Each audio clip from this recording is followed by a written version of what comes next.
ran up a check, I might do it again. Enemies close, had me thinking they're friends.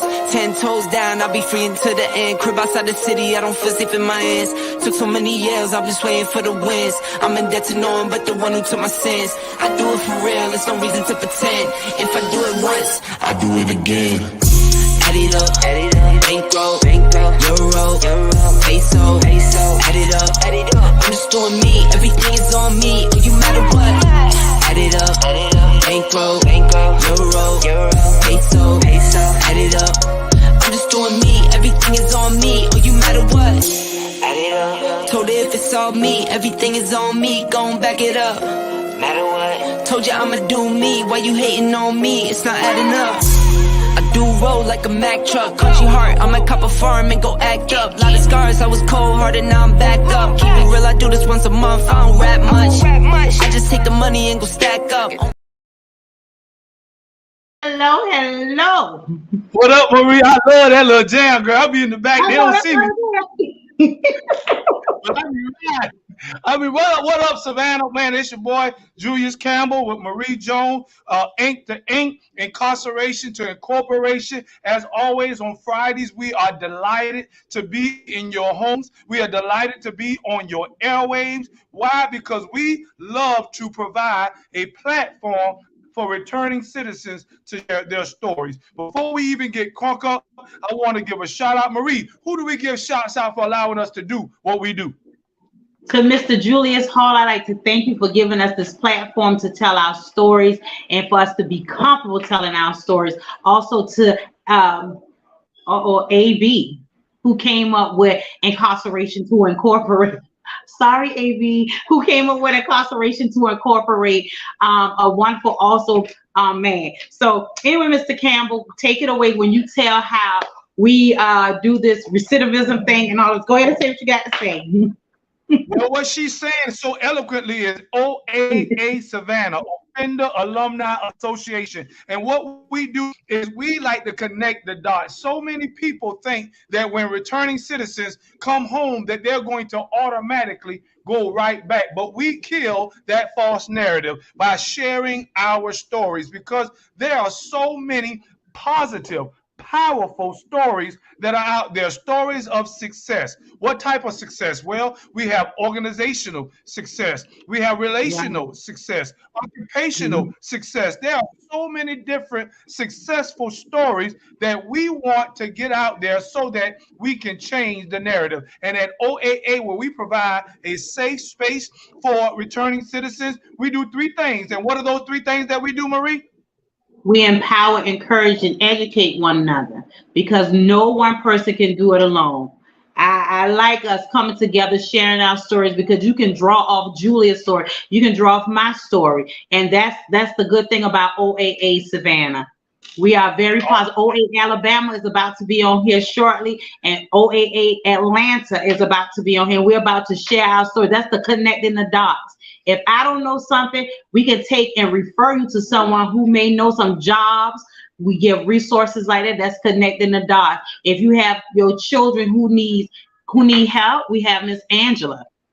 She is with TIP organization. That's connecting the dots. So that's what Miko is talking about when he say we connect the dots. One person, if that's the encouraging part, that's the empowering part, connecting the dots. Oh, I love it when you say that. When we give shots out to these other organizations, these grassroots organizations that's in the trenches, boots on the ground, doing the things that a lot of grass top organizations are not able to do. And so what we love, as we have also just been sharing, is every other Wednesday, what we do is we provide a safe space at 8011 Waters Avenue. That's 8011 Waters Avenue. That's Deliverance Prayer Tower. Shouts out to the pastors and the leaders for giving us that space to be able to help, that space to be able to encourage, that space to be able to, I love the word you just said, empower. That's what we love to do. And so tonight, what we want to do as we get ready to join us with our guests from Alabama and Atlanta, I just want to share briefly, Marie, what I was able to do last night. I was given a wonderful opportunity by GBPI. That is the Georgia Budget Policy Institute. What they did was they grassroots organizations a platform, an opportunity to share and to represent who they are and what they are doing. And it was a powerful moment last night for all those of us that were on the panel to share our stories. And I believe that that is going to open more doors for us to be able to help our returning citizens. Whether you were locked up 20 years ago or 20 days ago, it is our desire to help you to connect those dots by providing employment opportunities, by providing housing resources, by providing food and clothing, and especially employment. So as we often get an opportunity, we are going to bring these resources before. So, Marie, I want you just a little bit before we get ready to break in our leaders. I want you to tell us a little bit about what you've been doing throughout the course of this week when it comes to OAA and also when it comes to returning citizens. I know I see you on the Facebook, sharing, giving shouts out. So just tell us a little bit about what has been going on with you. Well, with OAA, we just had a meeting last week, Wednesday, OAA, and we had Mr. What's his name? Sanchez. He came out. He has a logistic company. He came out, and I can put his phone number up to give information about how to get a job. And I said this before, and I'm gonna say it again. He also provides transportation to and from work, and he does not pay minimum wage. He pay above minimum wage for you because he knows that minimum wage, he knows that, it's really expensive to live now in today's society. So he knows that minimum wage is not good enough. So I just want you all to know that OAA Savannah Offender Alumni Association, we really try our best to do what we can to help. We also provide a meal for you all. And if you come, you can meet different. What's her name? Angela was there. I love Angela because Angela she really provides and help the babies, our children. And so if you need like counselors, she also have counselors that can come inside of the home to help. So I think that's good. TIP organization, that's a grassroots, and she hit the ground running, and Angela is for the kids. So I really, really like that. And Mr. Isaac was there. Isaac took and shared his story. He's with, what meeting they had just the other day, Miko? The meeting that they had for the young boys. What's the name of that? Huh? Boys Chat. Boys Chat. Yes. And guess what? I hear a lot of young men say this to me, Miss Marie, I can't talk to my mama. My mama don't want to hear what I have to say. But let me tell you something, I'm guilty to this. We as parents, we have to take and listen to our children. Not saying you have to abide by what they're saying, but hear them. Because in hearing them, you can help them. You can save them. So is that Mimi? No, that's Dina. Hey, Dina. Hey, everybody in Savannah. Let me see if Mimi's coming on. Okay, that is Dina, OAA Alabama, everyone. She introduced me and Julius to OAA, and that's how OAA Savannah got started with Dina, OAA Alabama. Yes, indeed. Yes, indeed. And you guys are doing a fabulous job, right? Thank you, Dina. Yes, you guys are doing an excellent job up there. And what it's all about really is taking ownership of our communities. But with that ownership comes this issue. With these issues, we must be a solution. Exactly. And so the thing is, we need to get away from the headlines and the photo ops, right? And really become solutions. You know what I'm saying? If indeed we are approaching this work as a mission and from a heart space, right? We say we care about our communities, we care about the people in them. What is it that's plaguing our communities? And if it's plaguing our communities, then it's plaguing people, right?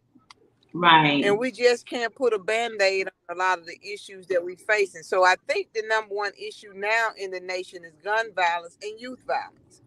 Exactly. Which we know that's just of the problem. It's a symptom. So I'm a yield there and let you guys go ahead, and I'm just gonna chime in. I think Mimi is gonna come in from Atlanta. Yeah. And I love what you guys are doing. Thank you. All things relevant. All things relevant. I love Mr. Julius Hall for giving us this platform to speak on things. And you know what, Dina, I like what you were speaking on. You were saying about the gangs, the gun violence. And as I said before, Julius and we had a visual and verbal here in Savannah, and we had the kids from 10 to 7. Well, they were 13 to 17.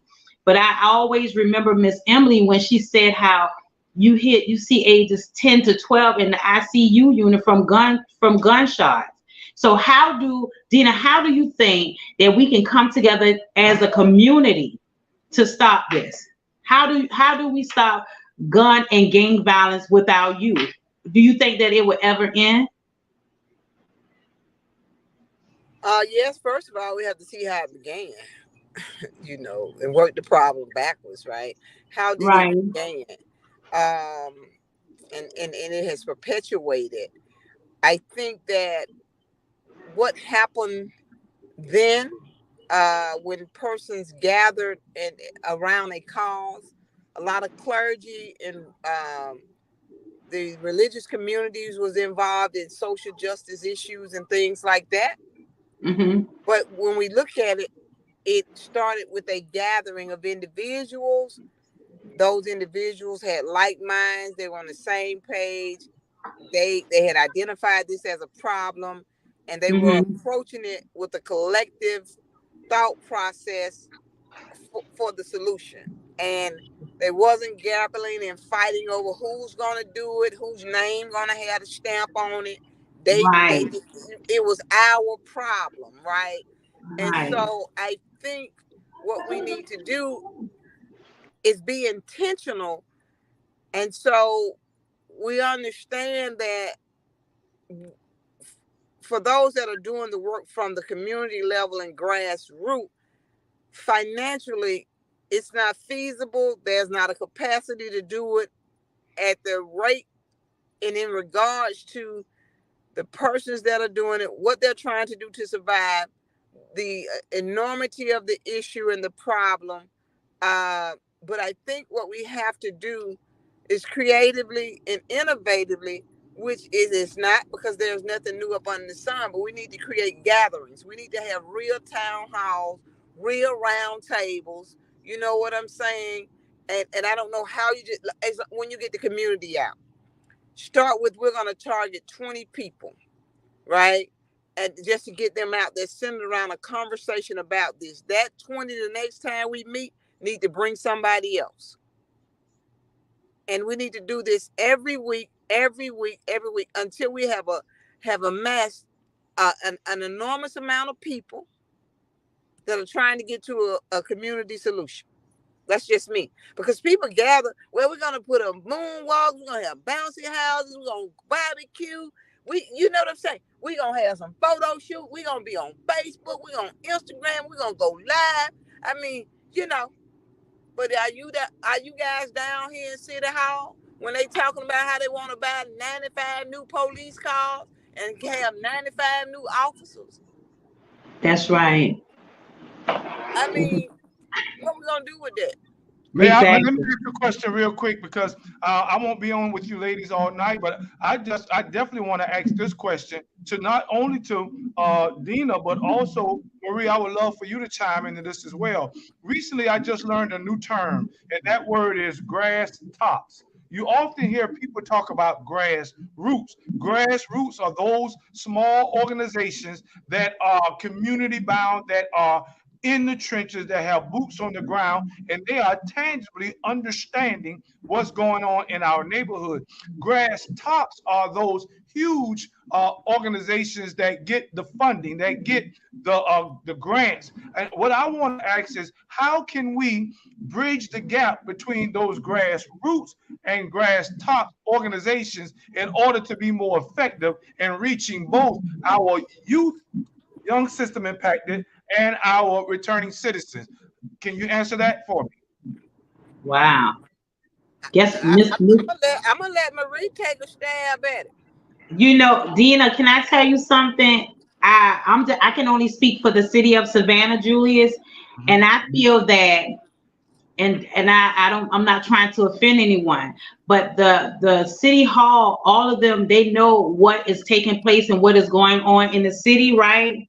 So why don't they take and help? This is not a Julius and Marie and Dina problem. This is our problem. And so I just feel that it should be, like you said, Dina, if we take and put on something every week, because it takes money, Julius. It takes, maybe I'm not answering the question right, but I feel like it takes money. If you give and I give and Dina give and this one give, it takes money to get the word out. I don't know who we have to, I don't know who we have to get in touch with for things to get better, but it needs to get better. Because in the trenches, that's what we are. We're in the trenches, and I don't know about the word that you just said, Miko. What is that word you just used? Grass tops organizations, and I want Dina to be able to speak to this too, but we got to be mindful. We're getting ready to go commercial, so Marie, watch that we probably can do that. Let Dina speak when we come back.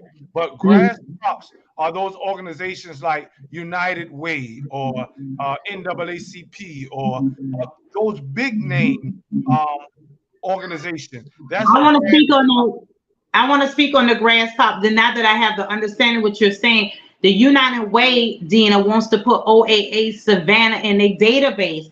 But my director, he's so busy, and he been told me to take, and let me say this, he been told me to get the meeting, because I have a director named she was at a meeting and I was there. She said she want to put OAA Savannah in the on the day where we can take and start getting funding, so that's my fault right there, Miko. So United Way wanted to be on their database.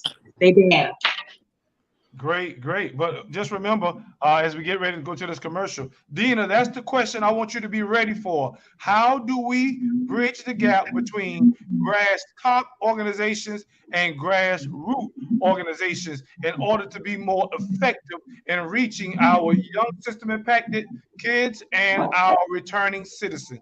I know that you have the answer, that you can be creative, because OAA Alabama is doing that. And so just be ready as we get ready to go to this commercial. Thank those of you. Run that question back to me again, Julius. How can we bridge the gap between grassroots and grass top organizations in order to be more effective in reaching our returning citizens, adults, and our youth returning citizens? All right. Got it. We have just a moment or two right before we go before break. Thank you for coming and watching us. Those of you that are here with us as we get ready to do the station break, I appreciate every Friday you coming in and tuning in to us at Ain't to Ain't along with OAA Savannah.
Hey, Dina.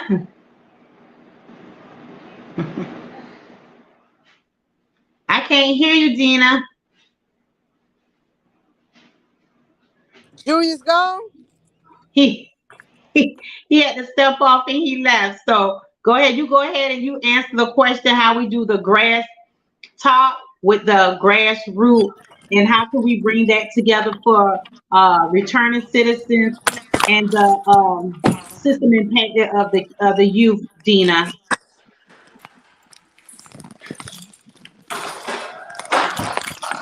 Marie, are you here? I'm here. Can you hear me?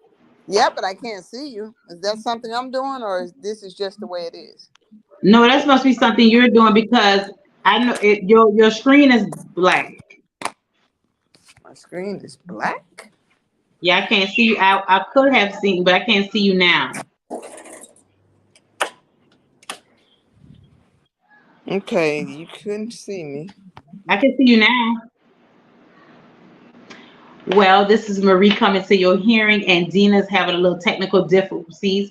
So I think what Dina was talking, what Julius asked about the grass top or and the us in the trenches. I feel that we all it's just about knowing each other. We have to come together at a board. Let's come to the table and let's put it together to see how we can save our youth. That's my answer. I know Dina will have a breakdown of everything. Julius, he had to step away, so please forgive. But we're coming on tonight. Just Dina's trying to come back on. Yes, I'm so sorry, everybody. Do excuse me. Just trying to get somewhere where I can be stationary and not moving around and everything.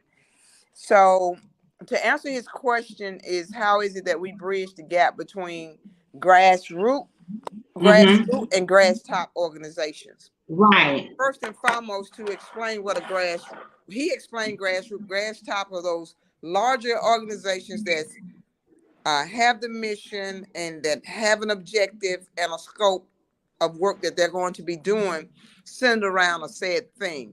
In this regard, it's about reentry. And so organizations that's been dealing with formerly justice impacted individuals, whether they're youth or adults, that's been doing it over and over a period of time, that's probably been getting funding, and they're always being funded, and they've been around for a while. Those are those larger organizations, those grass top organizations are what they're calling it.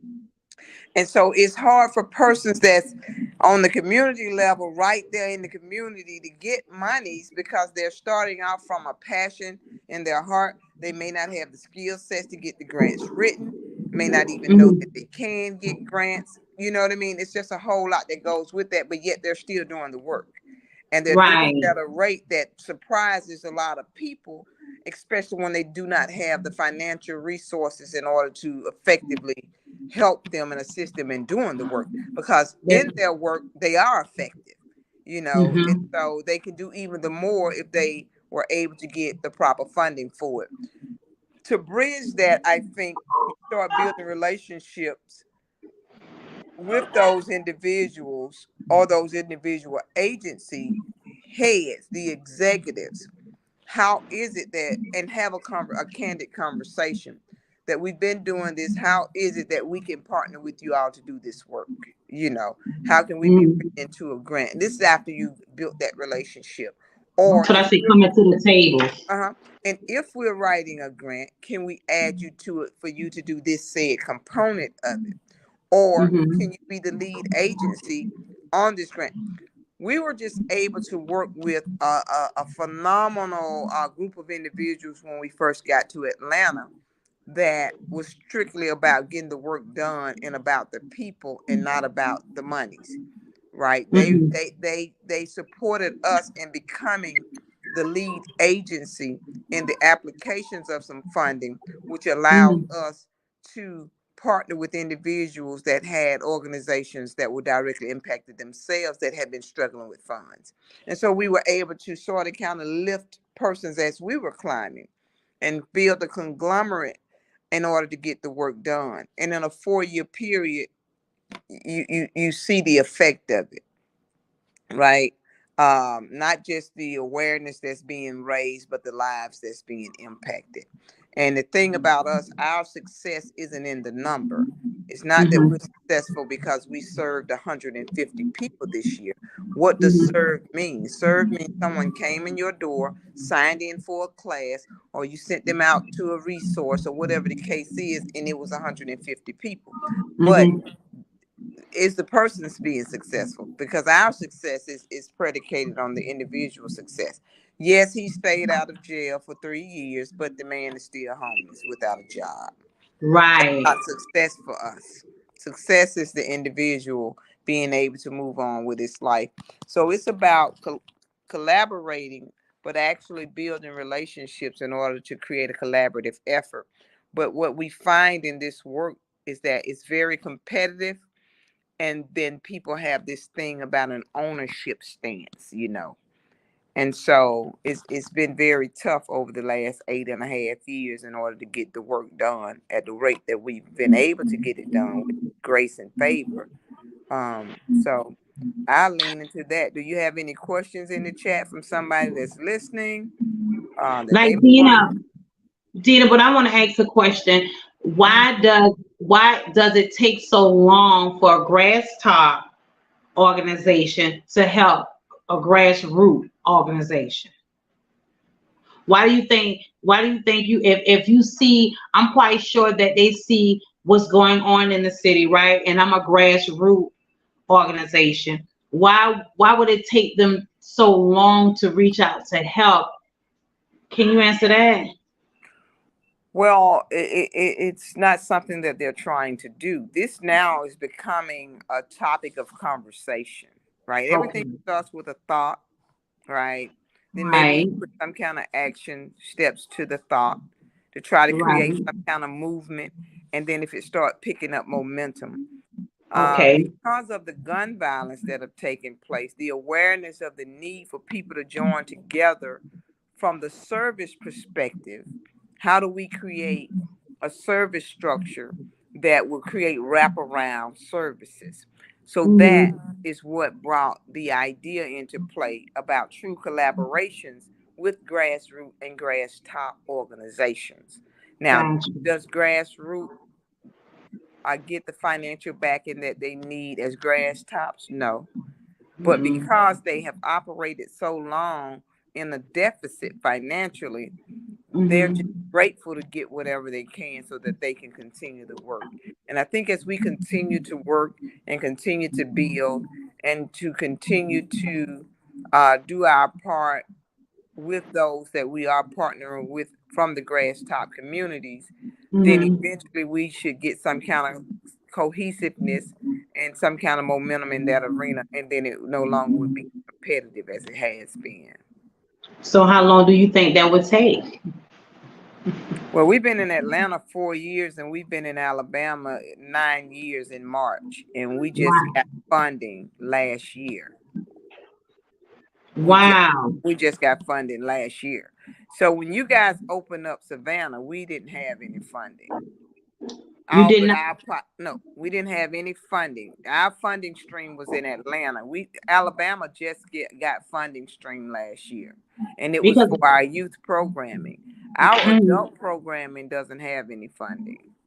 Right. So, and our community engagement has had some sporadic. So we pretty much have between our donors, just from regular people that we're so grateful for.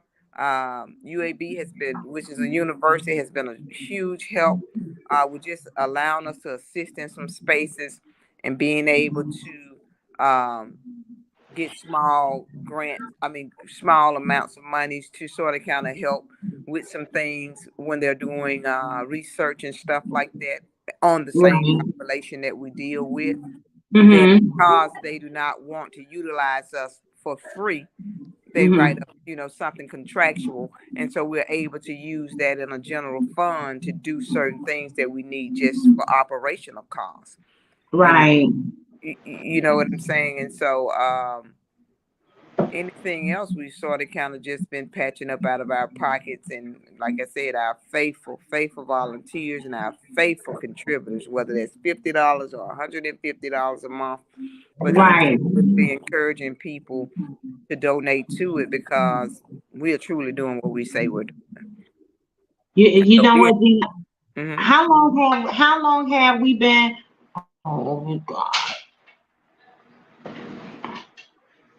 Dina. Mm-hmm. I'm sorry. How long have I been a part of OAA? At 2 years? Yeah, About we 2 years? came up. Yeah, actually, Ron and I was there. I want to say in January, like the end of January, but we may have came up in February. I got the pictures in my phone to prove it. Yeah. And so, Yeah. and you guys kicked off in April. So I think we may have started the conversation 2 years ago. Then we came up and visited, and you guys, you know, got your marching orders. I mean, because you already had it in your spirit and in your heart. And That's right. 2 months, you all was gone, and you've been rolling ever since and doing some fabulous stuff up there. And the thing is, who's doing family engagement? Who's doing youth work? Who's doing adult work? You know, what are the needs that's in our community? You know, jobs, housing, resources. And COVID really hadn't helped it. You know, in the defense of other people. COVID, it really hasn't helped any. So Mimi is not gonna. Is Mimi gonna be able to join us tonight? Dina has went off again, you guys.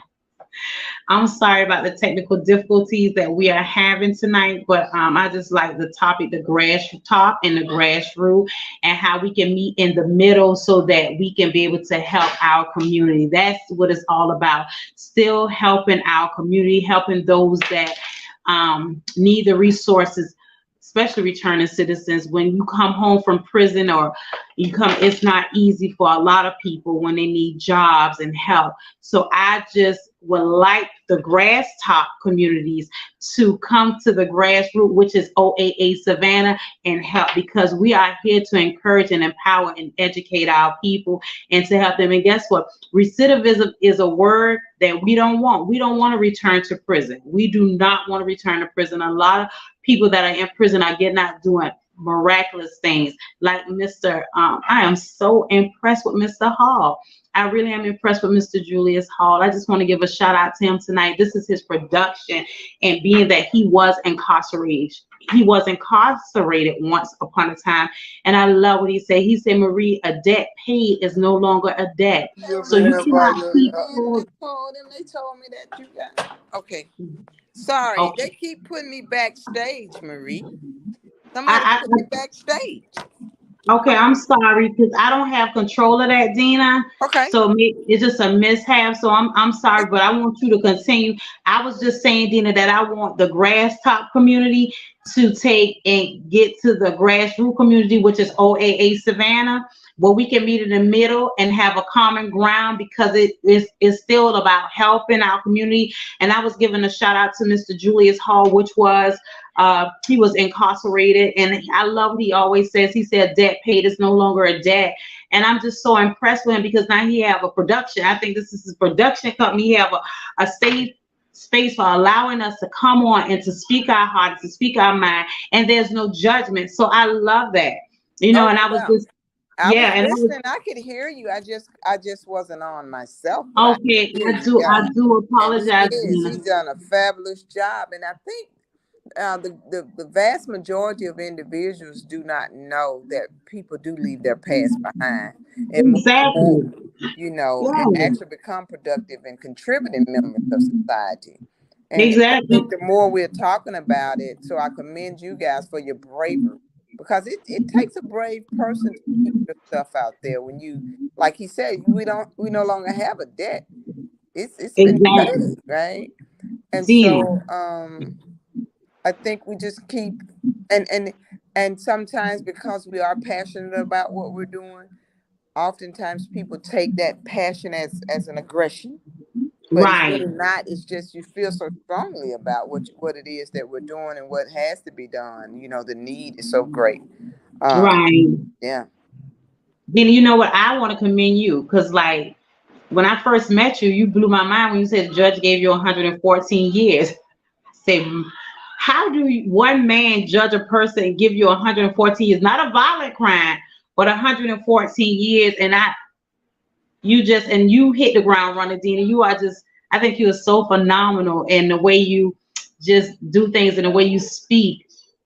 You and Julius Campbell, y'all two is something else to me, but I really, really like to commend you, for the work that you do, because you're in the trenches and you're not just in Alabama. Before you know, you'll be in Washington, D.C. somewhere.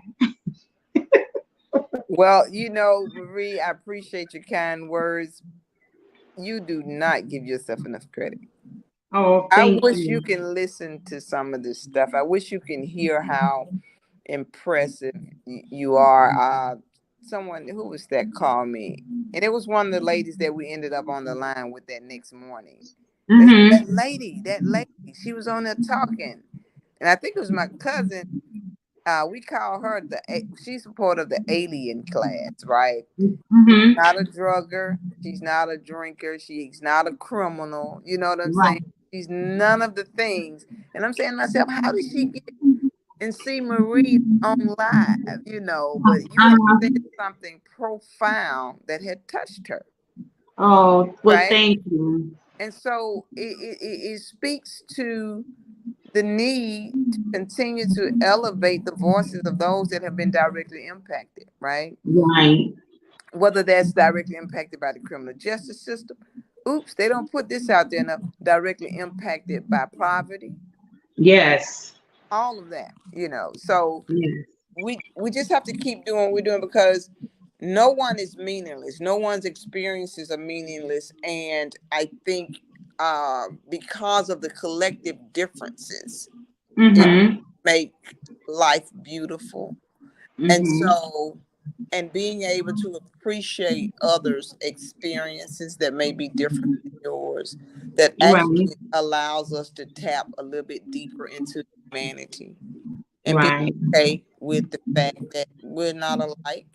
We've done and said and been in some places that may be undesirable, but there are some things that lead to that. And to speak to that, seeing a little girl on the porch the year before last, I want to say in 21, and I'm driving up through these projects to get to my other office, and I noticed that she didn't have on any shoes. Then it was a way that she was on the porch, like she was confined to the porch, but she wasn't. But there wasn't anything vibrant about what she was. No kind of light about what she was. And then when I noticed her barefoot, right, it took me all the way back to dirt roads and chicken, just things that I imagine times of old was like for people. Right. And the separation and the struggle in the separation and the harshness of the separation and the economic status that the separation created. And that many people hadn't moved from that. But our expectation on them is different. Right. And so I reached out then to the Jewish Community Center.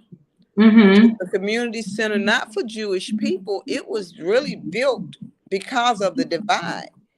And that at the time, the Jewish people of Birmingham was treated like any other nationality that wasn't white.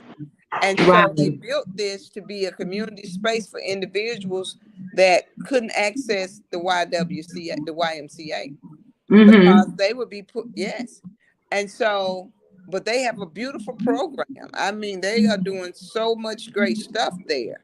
Over the years of building it and building out as a school, it's just a whole bunch. It's an elderly space where they can come in and utilize their Olympic-sized pools. It's a whole lot. Camps, it's just great. So I reached out in order to see what would it take to get a child scholarshiped to access some of the things that they have made available. I like that. So you have to just continue to get up, suit up, and boot up. That's all I'm saying. I like the suit up and boot up. Every door.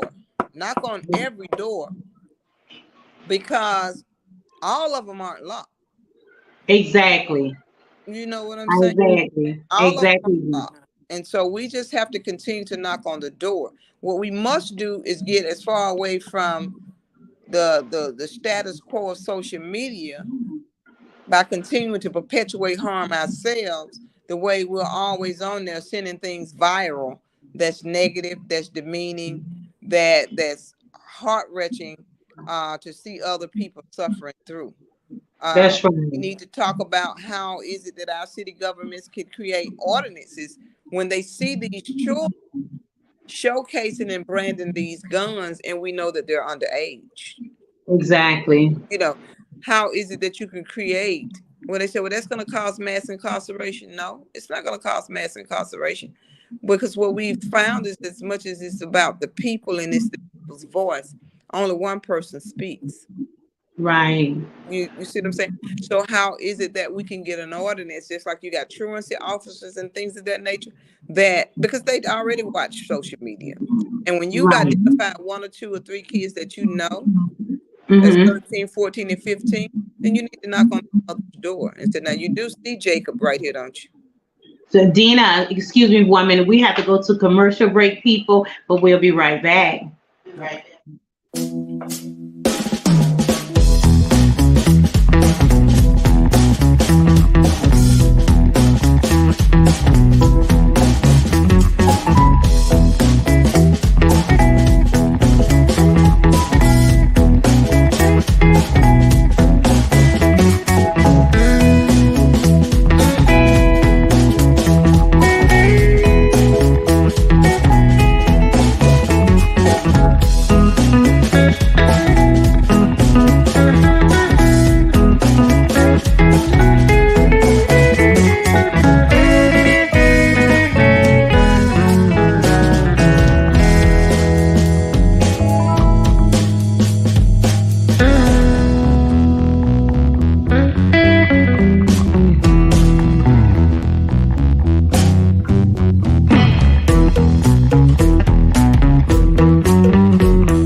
Hello, welcome back to Incarceration to Incorporate. I am Marie coming to your hearing, and Dina is not on. I don't know what happened, but I know that we were talking about grassroots and grass tops and how I think that we should just meet in the middle.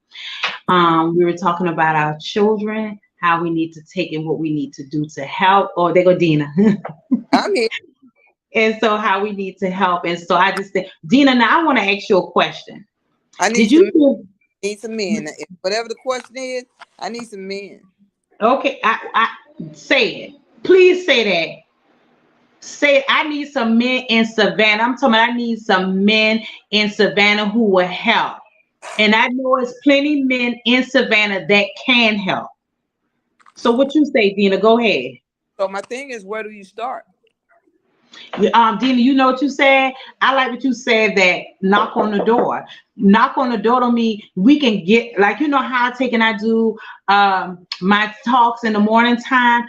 I want some positive men on my page that I know if they can inbox me or whatever, say, Marie, I am here to help. I will be so happy, because we have young boys and young women who need the support of our men. You know what I said the other day, Dina?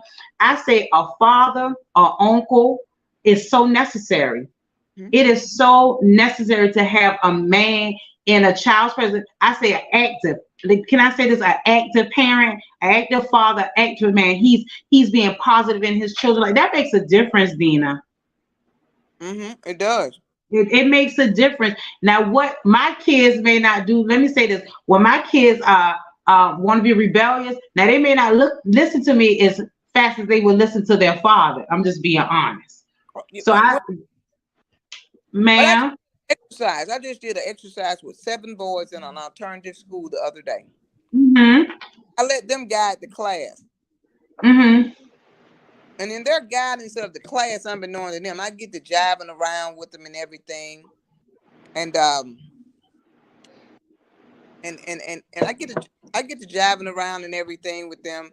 And then talk about who's the most important person in the household. All of them said the mom. Wow. Well, Isn't that because that's all they have in the home is the mom? you want to sit over here? You want to have a chat with us?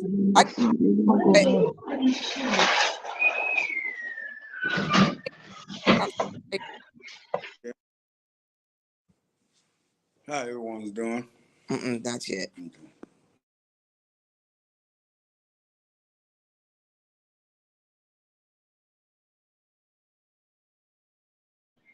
Now, what you said, Dina? So I got a I think he likes for me to do that. He said I move too much. Okay, go ahead. So and this is one of my guys, one of the mentees that I've been honored to have journeyed for a couple of years with, and a phenomenal guy. And so I say I need men. So I'm doing an exercise in school, and I have 7 boys in an alternative class. And so I allow them to sort of kind of guide the conversation, even though I know where I'm going with it. And I said, well, who's the most important person in a household, especially after one of them, 16, said that he has a child. Oh, wait a minute. So who's the most important person? Because we always talk about our black and brown boys, 13 to 24. We're always talking about single mothers and and all this stuff. And so to introduce them to that dynamic and how do it come about. And so our thing is a household. Well, we do know that it's going to take a male and a female to have, and so whether they in the household or not. So let's just say a household is made up of a house without the dad, a house with the dad, a house with the dad and the mom, a house with the mom. Well, the thing is, we want to center it on the men because they're young men. And I said, we something else. You gonna be? Yeah, I'm gonna take care of my baby and me. I said, you open it up. You just trying to get money. You're gonna want to get money after school to take care of yourself. And I said, well, you got a baby though. Well, yeah. I said, well, what if you run into a crazy lady like me with these dreadlocks? Because who she already know, don't she? But because we separate, because we can't get along anymore. There's no communication. There's no understanding. It's out the window that we still have a child to raise together. Right. Now, one little boy out of nowhere screams out loud at 14 years old that he's just going to put himself on child support. I said, you going to do what? So now we got to have a lesson on how this system works when you're talking about child support. Right. We talk about how, because I'm going there with them. But then I asked, how many kids got the dad in the home and like him? One kid raised his hand. How many kids got the dad outside the home and don't like him? 3 of them off the bat raised their hand. How many kids got the dad in the home and outside the home and they like him? Well, 2 got the dad outside the home and they like him, right? But one of the ones that like the dad outside the home aren't on speaking terms right now. We ain't on speaking terms right now. Like, then he's the same one that's going to put himself on child support. Then the other that got the dad outside the home that does not like him either. So I said, well, there's one category that we did not put up there. What about the child that got the dad that he does not know? Wow. So now we start talking about the money factor when it comes down to child support. Well, the guy that got the dad in the home that likes his dad, I'm going to use him as a dad in the home with your child. How much a month do you think you would give to your children, your child? Right. He says, well, depending on how young the child is. Well, I guess about $400, $500 a month. And he's in the house. Okay. Well, if the child is older, he said, like me, that's probably working. You see? So we're having this dialogue. Now, the other that doesn't have the dad in the house, one of them said $5,000 a month. He gonna give his child. Wow, he got a good job. Whatever it is, $5,000 a month. Tell me you're gonna give $60,000 to this child for whatever it is, So, but they don't know this. It sounds good because we got to bring the reality to their level. Right. And understanding now that when you're paying child support, well, I already know she's gonna probably get her nails done and everything like that. I said, no. I said, let's do this. What does a child need to be okay? And we named off the housing, the this, the that, and everything, the gas to go to the doctor. If the child don't the child have to go to the doctor, oh, that means gas. So they don't know I'm going. But when we get finished, it lets me know the line of thinking that they have, and there's no male figures there to challenge what they're thinking. Right. But all of them said that the mothers were the most important person in the house. Mm-hmm. I mean, for the household, meaning that if the dad is gone, it don't make no difference, as long as we got our mama here. But what is it when you become the dad? Wow. I like that, Dina, because now from my thinking, can I say something? Yeah, From sure. my thinking, Dina, the mama is the most important in the home, right? But you asked them, as you say, but what about when you become the dad? So would it matter if they're in their child's life, long as the mother's there? See, we got to get them to thinking, right? Because you're saying that you're going to love your child. So that means now that the child is here, how will you ensure that you're still in their life, even if you're not in the home? I like we that. have to have these conversations early, because that's what right. we know they're seeing. One little boy has a behavior issue. So I want to ask the male factor here. Yes. How is it that we find men that are willing to help us be impactful in the young men's lives that many of us ladies has to take the charge, not in the home, but now we are leading mentoring programs with little boys in it. That's right. And can't get a man to show up 1 hour a week, even if it's a phone call. How do we find you men to help us with this? We create programs now to start mentoring men to be. I mean, the same way you're mentoring children, us men, we have really veered from the path. We got caught up in the old system of let the woman take care of us. We want to be players. We want to be cool and hip and hang with fellas. So we have lost our way. So now we brought back. Me myself, I have a mentor that's teaching me all over again how to be a man. And it might be sad to say, but it's a good thing, because I am learning how to be a man again. And I'm doing my responsibilities. And it goes by the grace, only through the grace. But as steel sharpens steel, so men sharpen men. The same way it's going on with teaching these children, men going to have to be out again. Us black men, we're going to have to be out. To stand up and take our place and be the leaders that we're supposed to be again. It's sad to say. It's the truth. It is. Can I tell you something, Dina? What he said, I like what he said. I said this, I think, about a couple of weeks ago on the show, and I asked a gentleman at where I work, and I was saying, why don't men step up and do what they're supposed to do? And you know what he said? He said the same thing that you said, sir. He told me, he said, sweetheart, he said, man, we just dropped the ball. He said, if there's no other way to put it, he said, we want to be in the street. We want to go be with this woman, that one. We want to do all kinds of things. We want to be cool. And we drop the ball. And a lot of times they leave the responsibility to the mother.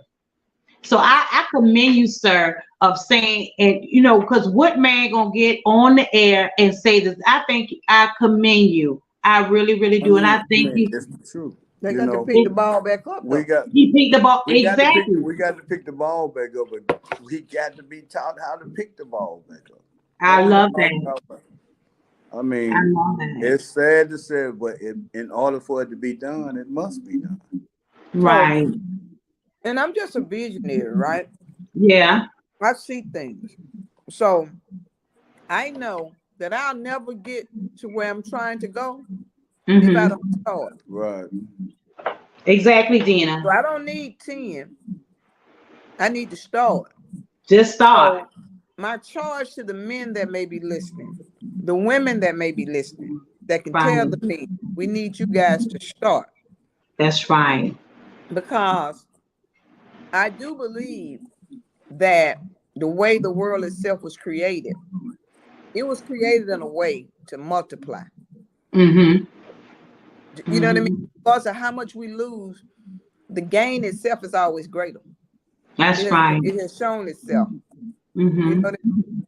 And so, with that being said, because listening to him with a mentor, with someone that's helping, the thing is, how do you find the next person to mentor, to be the mentor to the child as you're mentoring him into manhood? See? I like it. You see how that started? Yeah, because it started with Bob and Bill, man. That's right. But it has to start, and what we are failing to do is start. You see what I'm saying? I like that, Dina. Yeah, Dina, excuse me for cutting you off, Dina. We're like 4 minutes out, and the show is going to be over. But I want you, Dina. And what is your name, sir? Charles. Charles. I want you, Mr. Charles. I want you just to give. How would you encourage a young man or a man that is listening to the show? Can you speak to them and encourage them before we leave off the air? I'm gonna encourage you by telling you the truth. Stop being to ask for help. Stop being afraid to admit that you don't know what you're doing, and get somebody to show you. In order for us to get help, we got to ask for it. But one thing about it, the reward of it is going to be, once we get it, the only way we're going to keep it is by giving it away. That's how we spread. It'd be from one man helping another man. You know, I have learned to stop walking by my brothers that I see down in the hole. Today, I'm in a position where I can jump down in the hole with them and help them up out. You know, let me show you how to get up out of this hole, because I have been shown. I have learned the way. Now let me show you. It can be done, but it's only going to be for those that want it. A lot of men need it, but it's only going to be for the ones that want it. You know, I like that. Yeah, and all the change, we have to change. I love that. Thank you, Mr. Charles. Dina, China, you got 1 minute, Dina. What you got to say? All I like to say is, I'm gonna keep getting up. I'm gonna keep tying my boots up. I'm gonna keep praying, hoping, and believing, in spite of what it looks like and what it feels like. I'm gonna keep knocking on doors. I'm gonna keep doing what I'm doing. I'm gonna keep throwing the fishing rod out there, trying to reel them in. That's right. But we got to keep this conversation going. We will. The next step is to knock on, starting with the largest gatherings happen on Sunday throughout this country. We have over 280-some thousand churches in the United States. That's a lot of churches. D, I love you so much, and thank you, Mr. Charles, and thank you, Mr. Julius Hall, and thank you, AB, and thank you, Julius Campbell. This is Marie coming to your hearing. I hope that you all enjoy the show tonight to get the encouragement, the empowerment that we need from one another. Now we are calling in the men and the women, but especially the men. How many will take the opportunity to help? Thank you, Dina. I love y'all. Good night. Everybody. Y'all have a safe weekend. You too. All right. Bye.